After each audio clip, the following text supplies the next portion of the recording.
Zee 24 तास एक पाऊल पुढे। निश्चितपणाने आश्रमशाळेमधल्या विद्यार्थ्यांच्या आणि विद्यार्थिनींच्या खास करून सुरक्षिततेचा प्रश्न अनेक दिवस धगधगतो आहे। आम्ही सातत्याने मागणी केलेली आहे की सगळीकडे महिला सुप्रिटेंडंट नेमाव्या।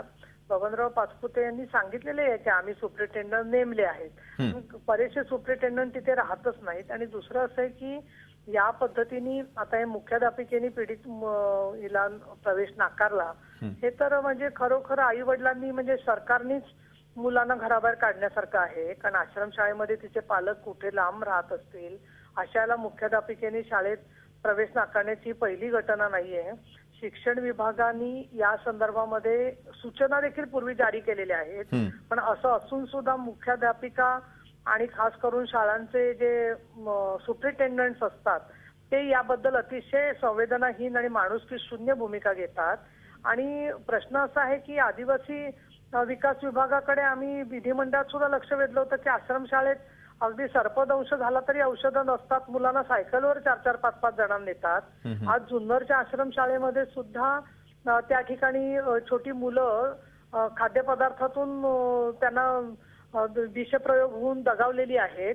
आज या मुलीच्या वरती या पद्धतीने गँगरेप, न्याय हक्कासाठी लढणं तर लांबच, पण जी मुलं मुली शाळेत शिकतायत त्यांचं सुद्धा मनोधैर्य खच्ची होतंय। आणि अशा मुलींना या पद्धतीने निर्घृण पद्धतीने वागणूक मी निषेध करते। नीलमताई, प्राथमिक एक माहिती आपल्या जवळ जी येते सगळ्यात महत्त्वाची ती म्हणजे या विद्यार्थिनीचं अपहरण तिच्या मैत्रिणींसमोरच झालेलं होतं। हा घडला प्रकार कदाचित या मुलींनी मुख्याध्यापिकेला सांगितलेलाही असेल आणि मात्र तरुणीवरती अशा प्रकारे बलात्कार झाल्यानंतर ज्यावेळेला ती परतलेली आहे तिला प्रवेश नाकारण्यात आलेला आहे। काय कारवाई व्हायला हवी अशा बाबतीमध्ये काय सांगाल आपण?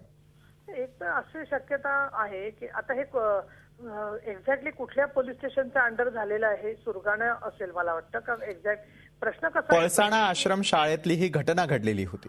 आता प्रश्न असा आहे की त्या मुख्याध्यापिकेवरती तर म्हणजे तिचं तर अयोग्यच आहे वर्तन, परंतु त्यांनी पोलिसांना त्याबद्दल सुरक्षितता का वाटत नाही हा मला प्रश्न वाटतो। दुसरा भाग असा आहे की शेवटी सरकारी कर्मचारी जे आहेत त्यांनी सुद्धा कुठेतरी एकमेकाच्या बरोबर उभं राहिलं पाहिजे। एवढ्या मोठ्या प्रमाणामध्ये हस्तक्षेप होतोय त्याच्यामुळे सगळ्या या सेवक वर्गाचं सुद्धा नीतिधैर्य खच्ची झालेलं दिसतंय। पण माझ्या मताने हे उत्तर नाहीये की आमचं नीतिधैर्य खच्ची झालं म्हणून मुलींचं अपहरण सगळं आम्ही चालू देणार। मी अशी मागणी करते की या सगळ्या घटनांची चौकशी होऊन या मुलीला संरक्षण देण्यात जे जे कमी पडलेले आहेत त्यांच्यावरती तर विशेषतः शिक्षक वर्गावरती तर त्यांना प्रश्न विचारलेच गेले पाहिजेत। परंतु यांनी पूर्वी सुद्धा अशी काही अपहरणं केली असतील मुलींची आणि हा एक हॅबिच्युअल प्रयोग असू शकतो की जी दिसेल ती मुलगी ओढून न्यायची आणि मग गर्भपाताने जसं ते मृत्यू होणं किंवा काही वेळेला अनोळखी आजार सांगून त्याची दडपादडपी होणं। आणि म्हणून हे वारंवार घडणारे प्रकार आहेत। बबनराव पाचपुते आदिवासी विकास मंत्री आहेत, त्यांना आम्ही विधिमंडळात अनेक वेळेला सांगितलेले आहे की तुम्ही आमदारांची, पुरुष आणि महिला आमदारांची एक समिती करा। झी 24 तास एक पाऊल पुढे।